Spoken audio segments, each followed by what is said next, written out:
There are 193 countries in the United Nations today. Of these, one has been singled out as an especially egregious offender of the organization's mandate to preserve and enhance human freedom and tolerance. Can you guess which it is? It has about 7 million citizens, of whom a fifth are Arab. The government is vibrantly democratic, its press wide open, and religious freedom fully respected. Women have equal rights and gays live openly. The answer is Israel. Here are some facts. 38% of all the resolutions of the United Nations Human Rights Council, the UN's top human rights body, that are critical of specific countries have been directed at Israel alone. The Council has a permanent agenda that governs every regular session. This agenda is composed of 10 items, one of which is always reserved for criticizing Israel. Between 2006, when the Council was created, and 2012, it published 48 reports condemning Israel. During that same period, there were 9 reports on Syria's mass killings and torture of its own citizens, 3 on Iran's genocide-threatening regime, and not one on, for example, China, which denies more than 1 billion people elementary freedoms. I could go on, but I think you get the idea. So we are faced with a choice.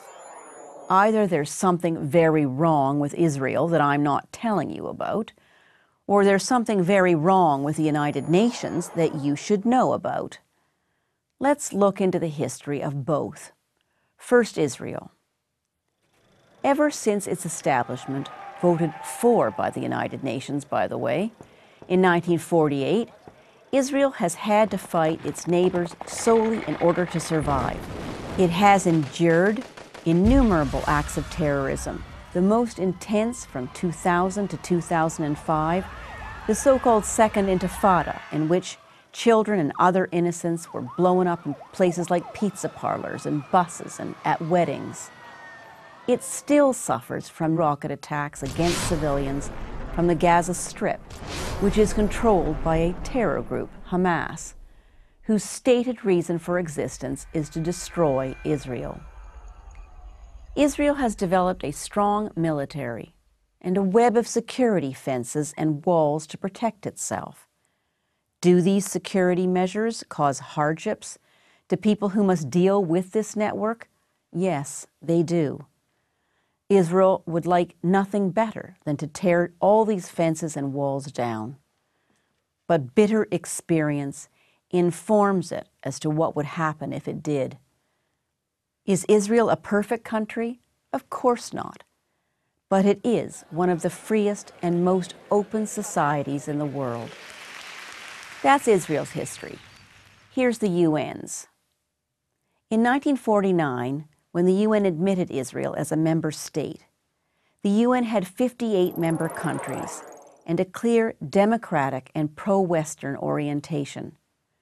Today, the UN has 193 member countries, most of which are not even free. Among its many negative changes, the UN changed the principle of self-determination from a post-World War II, post-Holocaust human rights principle to a tool to wield against the West, especially against Israel. The Palestinians became the very paradigm of the oppressed, and Israel became the great oppressor. This reached its fullest expression at the notorious Durban Conference, held in South Africa in 2001. The Durban Conference was billed as a UN World Conference against racism and intolerance, but it turned into an orgy of anti-Israel and anti-Jew propaganda.